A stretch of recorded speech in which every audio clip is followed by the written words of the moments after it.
히브리서 12장 1절과 2절 말씀입니다.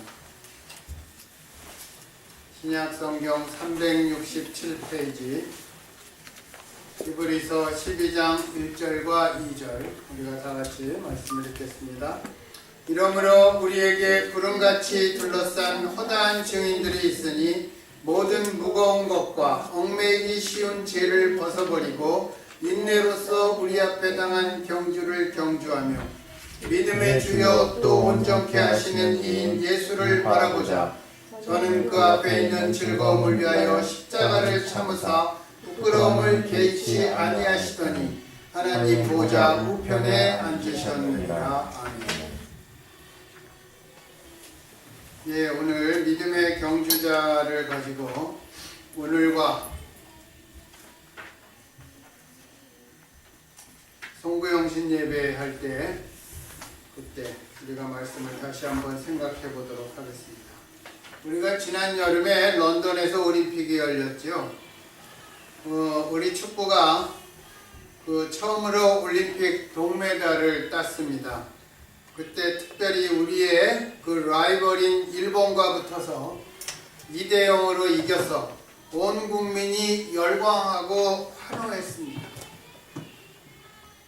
오늘날 이제 요즘 보면 올해 이 지역의 미식 축구 팀인 아틀란타 팔콘이 지금 이제 잘하고 있습니다. 11승 2패. 예, 만약에 이제 오늘 뉴욕 자이언트랑 해서 이기면 모든 게임을 이 홈그라운드에서 하게 됩니다. 팔콘이 게임을 하면 요새 굉장히 많은 사람들이 환호하고 열광합니다. 그런데 그러한 운동 경기에 오늘날만 이렇게 환호하는 게 아니었다고 합니다. 오늘 히브리서를 쓴 사람이 누구인지는 모르지만 히브리서 기자가 살던 그 당시도 사람들은 올림픽 경기에 열광했다고 합니다. 로마 제국의 전성기에 팍스 로마나 그런 말이 있었습니다. 미국이 세계 2차 대전을 승리로 이끈 후 미국이 이제 경찰 국가 노릇을 하면서 팍스 아메리카나 그런 말이 있었는데 그 말은 팍스 로마나에서 따온 말입니다. 로마의 평화라는 말입니다. 팍스가 평화라는 말입니다. 로마가 유럽과 중동 전 지역을 정복한 다음 로마 제국의 강력한 힘에 의해서 전쟁이 없어진 평화의 시대가 있었습니다. 그 제국의 시대에 로마는 자신들이 정복한 그 방대한 지역을 정신적으로 하나로 묶을 끈이 필요했습니다. 그런데 그것이 바로 운동 경기였습니다. 일종의 올림픽이었던 것입니다.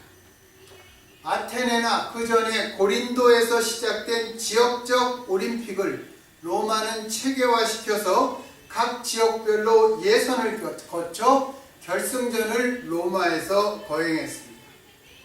로마 제국의 시대에는 두 가지 종류의 경기가 유행했다고 합니다. 하나는 권투나 레슬링 같은 격투기이고 다른 하나는 창 던지기, 달리기, 맞추기 그런 기록 경기였습니다. 여러분 우리가 잘 아는 영화 벤허에 보면 말과 병거가 원형 경기장을 도는 것, 그걸 시합하는 것이 나옵니다. 그것이 당시의 경기였습니다. 로마 제국에서 했던 올림픽에는 구기 종목은 없었다고 합니다.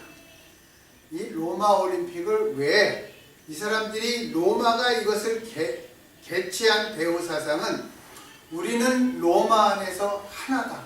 그 의식을 심어주기 위해서입니다. 로마는 위대하다. 그래서 우리는 로마 안에서 하나가 된다. 그러한 의식입니다. 특별히 로마는 그 군인들과 검투사들을 훈련시켜서 승리하게 함으로써 로마인들의 탁월함을 보이면서 로마는 세계를 지배하고 다스릴 만한 능력이 있는 그러한 뛰어난 민족이라는 것을 세상에 과시하려고 했습니다. 그래서 유대 지역에도 총독부가 있었던 가이사라 빌립보에 거대한 원형 경기장이 있었다고 합니다. 성경에 보면 원형 경기장 얘기는 안 나옵니다. 로마의 기록을 보면 본디오 빌라도라는 그러한 기록이 도무지 나오지 않습니다. 고고학자들이 당시에 가이사랴 빌립보 그 지역을 발굴하다가 거대한 로마 그 원형 경기장을 발굴해내고 거기에 각 이제 사람들이 앉는 자리가 정해졌는데 어떤 자리 밑에 보니까 본디오 빌라도라고 써 있었다고 합니다. 그래서 본디오 빌라도가 성경에 나오는 예수님 당시에 총독이었다는 것이 증명이 되었습니다. 우리가 이 성경을 보면 성경에 운동경기 용어가 몇 군데 등장합니다. 고린도전서 9장 27절에 보면 사도 바울이 이렇게 말합니다. 내가 내 몸을 쳐 복종케 하면, 이 말은 권투 용어입니다. 내가 나를 케어시킨다, 그런 말입니다. 내가 우리 주 예수 그리스도께 순종하지 않는데 그러한 나를 케어시켜서 주님 앞에 순종케 한다는 뜻입니다. 또 디모데후서 4장 7절, 그 사도 바울의 마지막 서신, 감옥에서, 로마의 지하 감옥에서 쓴 그 디모데후서 4장 7절에 보면 내가 선한 싸움을 다 싸우고 나의 달려갈 길을 마치고 믿음을 지켰으니, 이렇게 고백하고 있습니다. 내가 선한 싸움을 싸웠다. 그 말은 검투사끼리 하는 1대1의 싸움의 모습을 말하는 것이고, 나의 달려갈 길을 마쳤다. 그것은 마라톤의 모습을 나타내는 것입니다. 오늘 본문도 운동경기 중에 달리기, 그 중에서도 한번 속력을 내서 힘차게 달리고 끝나는 그런 단거리가 아니라 마라톤을 우리의 신앙과 비교해서 설명하고 있습니다. 그러면서 1절에 이렇게 얘기합니다. 이러므로 우리에게 구름같이 둘러싼 허다한 증인들이 있으니 모든 무거운 것과 얽매이기 쉬운 죄를 벗어버리고 인내로서 우리 앞에 당한 경주를 경주하며, 여기에서 말하는 경주가 마라톤입니다. 마라톤은 시작부터 끝까지 전체적인 밸런스를 맞춰서 뛰어야 하는 경기입니다. 처음에 잘 달린다고 1등 하는 것이 아닙니다. 체력의 안배를 잘하고 꾸준히 잘 달려야 합니다. 많은 비유들이 성경에 있지만 마라톤만큼 우리의 신앙생활을 잘 나타내는 비유는 없을 것입니다. 여러분, 마라톤의 승부는 보통 30km에서 35km 지점에서 난다고 합니다. 여러분, 왜 마라톤이 42.195km를 뛰는지 아세요?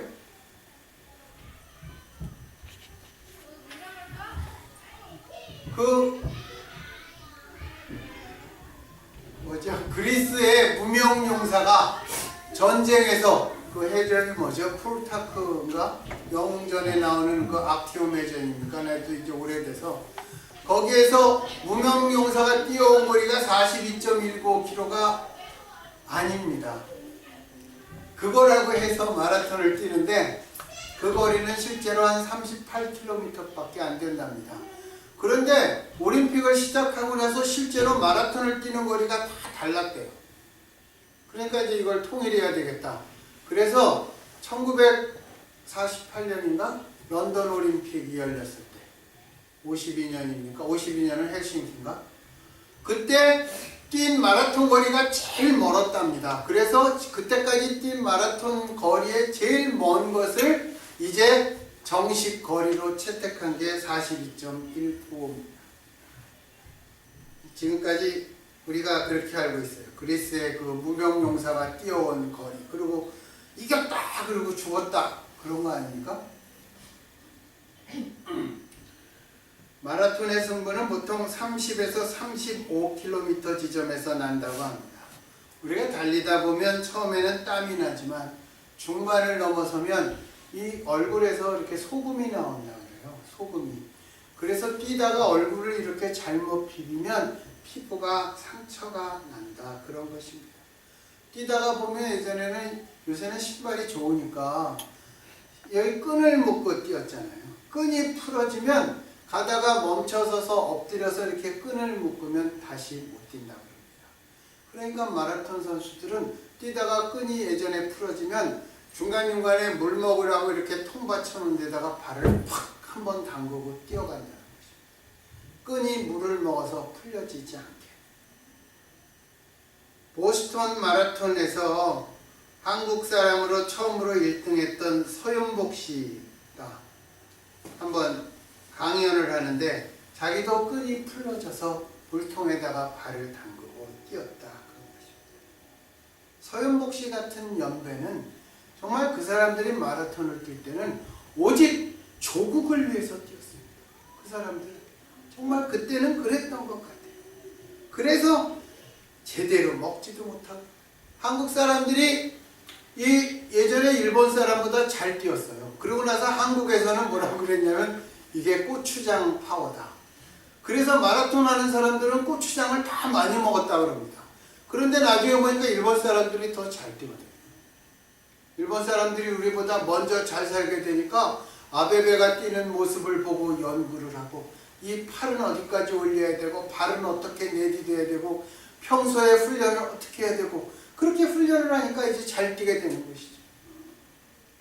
요새는 모르겠어요. 요새는 마라톤 잘하는 사람이 별로 없는 것 같은데 예. 어쨌든 처음부터 끝까지 꾸준히 달려야 합니다. 중간에 쉬었다가 뛰면 기권할 수밖에 없습니다. 그래서 우리의 인생을 마라톤에 성경은 비교하고 있는 것입니다. 우리는 모두 인생이라는 마라톤을 뛰고 있는 것입니다. 거기에다가 그리스도인들은 믿음의 인생을 뛰고 있는 것입니다.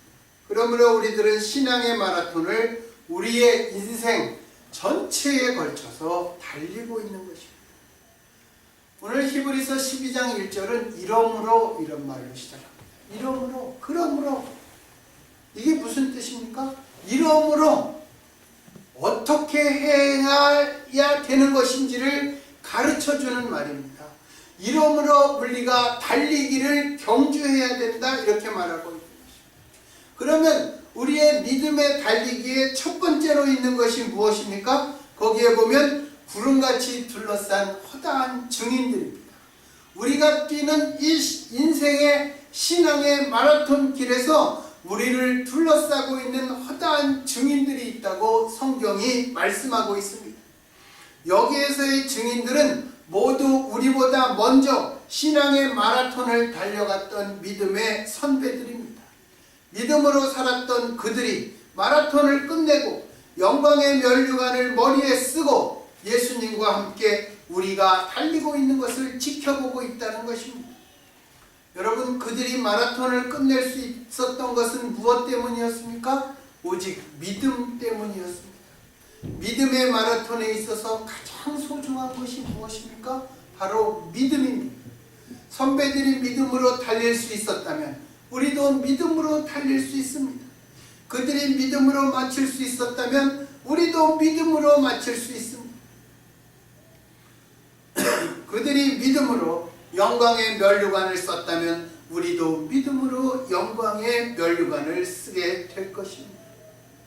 이미 믿음의 경기를 끝낸 구름 같은 증인들이 우리를 둘러싸고 있으며 또한 우리는 그들이 어떻게 달렸는지 성경을 통해서 또 신앙 서적을 통해서 알 수 있습니다. 그들이 가지고 있는 공통점은 무엇이었습니까? 오직 믿음이었습니다. 오직 믿음으로 그들은 달렸습니다. 우리도 오직 믿음으로 달려야 할 것입니다.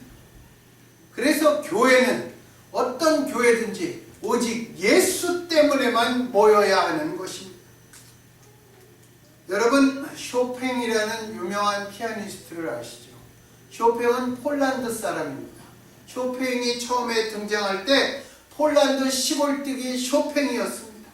그 사람이 연주할 때 맨 앞에 당시의 대음악가였던 슈만이 맨 앞줄에 앉아 있었다고 합니다. 연주가 끝나자 슈만이 벌떡 그 자리에서 일어나서 뒤를 돌아보면서 여러분 모두 모자를 벗으시오. 우리는 오늘 대음악가 천재의 출연을 우리는 함께 보았습니다. 이 한마디에 무명이었던 시골뜨기였던 쇼팽은 일약 대음악가의 반열에 올랐다고 합니다. 여러분, 음악의 아버지가 누구죠? 바하라 그러죠. 그죠? 그렇지만 우리가 모르는 얘기가 바하에게 있었어요. 바하는 항상 생각하기를 나는 평생 음악의 열등생이다, 이렇게 생각하면서 나는 언제나 핸델과 같은 음악을 만들 수 있을까, 그렇게 고민하고 스스로 웅크러들었다고 합니다.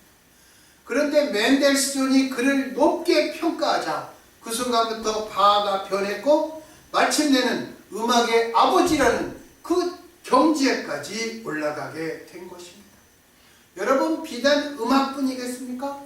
내가 축구를 하는데 펠레가 와서 너는 앞으로 정말 큰 선수가 될 것이다, 이렇게 한마디 하거나, 농구를 하는데 마이클 조던이 와서 너는 엑설런트하다고 이렇게 얘기하면 그 이후에 정말 그 사람의 앞날은 가늠할 수 없을 정도로까지 발전하게 될 것입니다. 비록 우리 눈에 보이지 않아도 우리가 달려가는 이 믿음의 길에 아브라함이 보고 있습니다. 이삭과 야곱이 보고 있습니다. 모세와 다윗이 보고 있고 여호수아와 갈렙이 보고 있습니다. 베드로와 안드레, 바울과 바나바가 연도에 늘어서서 우리를 응원하고 환호하고 있는 것입니다. 여러분, 지금의 삶이 불확실합니까? 아브라함은 어디로 가라, 그냥 그런 말도 모른 채 정말 날마다 하나님이 지시하시는 곳으로 갔습니다. 우리가 지금 고난 속에 있습니까? 욥의 신앙 고백이 우리들에게 커다란 힘이 될 것입니다. 우리가 무엇을 정복하고 개척하려고 나아가고 있습니까? 여호수아와 갈렙이 우리들에게 엄청난 힘을 줄 것입니다. 우리가 평안한 중에 우리가 신앙생활 감사하고 있습니까? 이삭의 믿음이 우리들의 믿음과 연결된 것입니다. 우리가 지금 도망 다니고 있습니까? 다윗의 그 변화되는 분수령의 날이 반드시 올 것입니다. 하나님의 말씀, 보지 못하지만 순종해서 배를 만들었던 노아처럼 고난 중에 욥은 뭐라고 그랬어요? 하나님 아버지, 왜 그냥 지나가는 자처럼 계십니까? 이렇게까지 고백을 했던 욥입니다. 여러분, 어려움이 있습니까? 욥이 우리를 응원할 때 우리도 욥처럼 정말 나중에 하나님의 음성을 듣게 될 것입니다. 내가 지금 아주 절박합니까? 다니엘은 사자굴에 떨어졌습니다. 그 다니엘이 우리가 믿었고 달려가는 그 길에서 우리를 응원하고 있는 것입니다. 다니엘이 나를 응원하는데 내가 다니엘과 같이 될 것입니다. 그 사람들이 응원하고 환호할 때 우리에게 얼마나 큰 힘과 얼마나 큰 용기가 되겠습니까? 더욱더 힘차게, 더욱더 꾸준하게 우리는 달려갈 수 있고 이룰 수 있을 것입니다. 그러나 우리를 둘러싼 커다란 믿음의 선배들이 있는 반면에 장애물도 우리를 둘러싸고 있다고 성경은 말씀합니다. 우리를 제대로 뛰지 못하게 방해하는 무거운 짐들이 있고 얽매이기 쉬운 죄들이 있다는 것입니다. 여러분, 본문에 무거운 짐들이라는 것은 그것을 들고 달릴 수 없다는 것입니다. 믿음을 들고 믿음에 달리기를 하는데 그것을 들고 달릴 수 없다는 것입니다. 여러분, 마라토너는 아무리 날씨가 추워도 옷을 잔뜩 껴입고 뛰는 선수는 아무도 없습니다. 모두 아주 간편한 옷차림으로 그 사람들은 출발점에 오면 자기들이 입고 있던 긴 바지와 윗조거리를 벗습니다. 우리도 우리 각자의 불필요한 짐을 벗어야 할 것입니다. 여러분, 내 마음이 어디에 가 있습니까? 여러분, 하나님은 나의 삶에 주시는 그 축복만 주시는 그런 분이 아닙니다. 내가 필요한 것으로 채워주시는 분이 아닙니다. 우리가 예수님을 향해서 뛰어갈 때는 내가 가지고 있는 무거운 것들은 모두 내려놓고 뛰라는 것입니다. 여러분, 내가 무엇을 이렇게 붙잡고 있어요? 그것을 놔야 우리가 예수님을 붙잡을 거 아니겠습니까? 그 무거운 것을 내려놓으라는 것입니다. 그러나 그것이 이렇게 말처럼 쉬운 일은 아닙니다. 왜냐하면 우리들은 버리기는커녕 도리어 더 많이 소유하기를 원하고 있는 그러한 것이 바로 우리들의 모습이기 때문입니다. 또 무엇을 버려야 될지 우리는 분별도 잘 못하고 있습니다. 여기서도 예수 그리스도의 도우심을 구해야 되고 믿음의 선배들이 갔던 그러한 모습을 살펴야 할 것입니다. 여러분, 가나안 정복 당시 첫 번째 성이 무엇이었죠? 여리고 성이었습니다.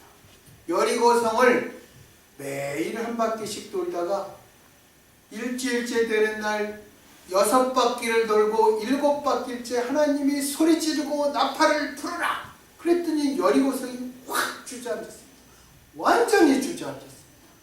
우리가 하나님 앞에 약속의 땅을 들어가는데 내 자신을 가로막고 있던 나의 여리고가 그렇게 확 무너져야 된다는 것입니다. 그게 여리고가 무너졌으니까 그 나머지 가나안 성을 차지하고 있던 32개의 성이 다 무너져 내렸습니다. 여리고를 무너뜨리지 못하면 가나안에 있는 그 뒤에 32개의 성이 절대로 무너지지 못하는 것입니다. 우리가 주님을 따라가는데 정말 그 믿음의 마라톤을 가로막는 여리고를 정말 무너뜨려야 합니다. 내가 할 수 있다, 할 수 없다를 떠나서 예수님께서 그 길을 가셨기 때문인 것입니다. 또 두 번째 장애물은 얽매이기 쉬운 죄입니다. 죄라는 것이 우리를 이렇게 얽어맨다, 그런 뜻으로 여기에 나와 있습니다. 우리가 무엇에 이렇게 얽어매 있으면 우리가 달릴 때 어떻게 됩니까? 제대로 달리지 못하고 넘어지게 되는 것입니다. 죄가 우리를 넘어지게 하는 것이다, 그런 말입니다. 예전에 보면 사람이 종죄를 지으면 착고를 채웠습니다. 착고란 발목을 쇠로 감아 채우고 무거운 쇠뭉치를 매단 것입니다. 그래서 당시의 죄인들은 걸을 때 그 착고의 그 쇠 사슬이 연결된 그 보폭이 보통 사람 걸음에 반도 되지 않습니다. 제대로 걷지 못하는데 절대로 뛸 수 없는 것입니다. 죄라는 것이 그래서 신앙의 마라톤을 제대로 달리지 못하게 하는 것입니다. 그런데 보면 여러분, 우리는 날마다 알게 모르게 죄와 허물을 저지릅니다. 그래서 우리가 신앙의 마라톤을 달리려면 날마다 하나님 앞에 회개해야 되는 것입니다. 요한 1서에 뭐라고 나와 있습니까? 하나님은 미쁘시니, 이렇게 말합니다. 미쁘시다. 미쁘시다라는 말이 무엇입니까? 하나님은 dependable하다, 이런 말입니다. 하나님은 의지할 만하다, 하나님은 믿어도 될 만한 분이다, 이런 말입니다. 그래서 하나님께서는 미쁘시고 또 의로우사 우리가 우리의 죄를 자백하면 우리의 죄를 용서해 주시고 우리를 모든 불의에서 깨끗하게 하신다, 그런 것입니다. 만약에 우리가 날마다 회개하지 않고 내가 죄가 없는 것처럼 생각하면 하나님은 우리를 거짓말쟁이로 취급하신다는 것입니다. 여러분, 날마다 달리기를 원하시죠? 날마다 회개하고 죄 용서를 우리는 받아야 한다는 것입니다. 무거운 것과 죄로부터 자유함을 받은 다음에 우리 신앙의 마라톤에서 그 다음에 무엇을 가져야 하느냐? 그 추진력이 인내라는 것입니다. 헬라어의 인내라는 단어는 아무것도 하지 않고 앉아서 그냥 주위 환경을 체념으로 받아들이는 것이 아니라 곤란한 상황을 극복해 나간다. 내가 할 수 있는 모든 노력을 하며 내가 버텨 나간다는 것입니다.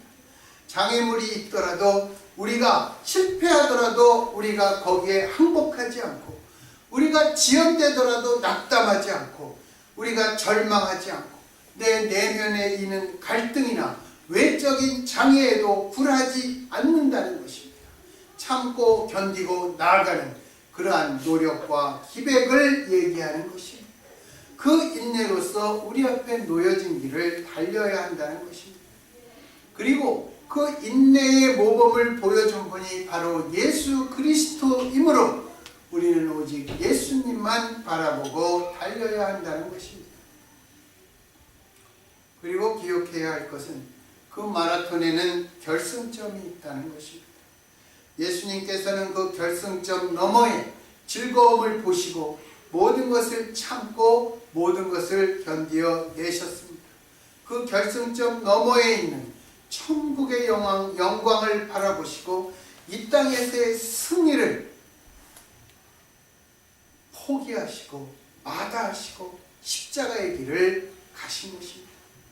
여러분, 당시의 십자가는 인간 쓰레기 중에 쓰레기로 취급받던 악질 범죄자에게 주어지는 잔혹한 형벌이었는데, 그런데도 불구하고 예수님께서는 그 부끄러움을 말없이 받아들이셨던 것입니다. 그리고 그 고통을 견디신 주께서 우리의 동행자가 된다는 것입니다.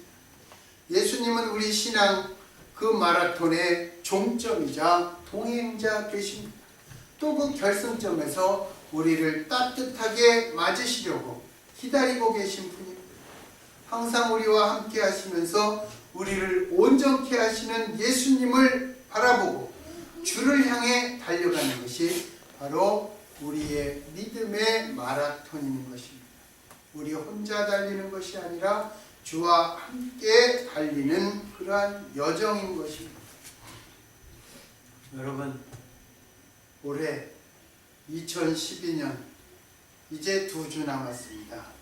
2012년 여러분은 인생의 마라톤을 어떻게 달렸습니까? 사람들은 누구나 이렇게 해가 바뀔 때 다 뒤돌아봅니다. 마라톤 선수들이 얘기하는 첫 번째 고비는 10km에서 15km에서 한 번 온다는 것입니다. 10km에서 15km를 잘 버티고 나면 그 다음에 마라톤 최대의 승부는 30km에서 35km 사이에서 난다고 합니다. 올해 우리는 얼마나 전진했고 얼마나 달려왔을까요? 제가 이것을 가만히 생각하다가 다람쥐 쳇바퀴 돌듯 늘 주변만 되풀이하지 않았나, 그런 생각을 많이 해봤습니다. 우리가 믿음을 지키며 달려가는 길에는 군데군데 승부처가 있습니다. 그 승부처에서 우리가 지치지 않고 그것을 달리면서 통과하기 위해서 우리는 작년도 올해도 또 내년도 오늘도 어제처럼 내일은 오늘처럼 우리가 달려야 할 것입니다. 예수 그리스도를 믿는 그 출발점에서 우리는 달리기 시작한 것입니다. 그리고 예수님이 기다리고 계시는 그 영광의 상급, 그 결승점까지 우리는 달려가야 하는 것입니다. 주를 따라 믿음의 삶을 정말 우리가 잘 달리는 그러한 믿음의 경주자들, 그래서 우리들의 증인과 더불어 나중에 우리들도 우리 후대 사람들, 우리 자식들이 뛰는 것을 우리가 그 자리에서 증인으로 참석해서 볼 수 있는 믿음의 경주자가 되기를 우리 주 예수 그리스도의 이름으로 간절히 축원합니다.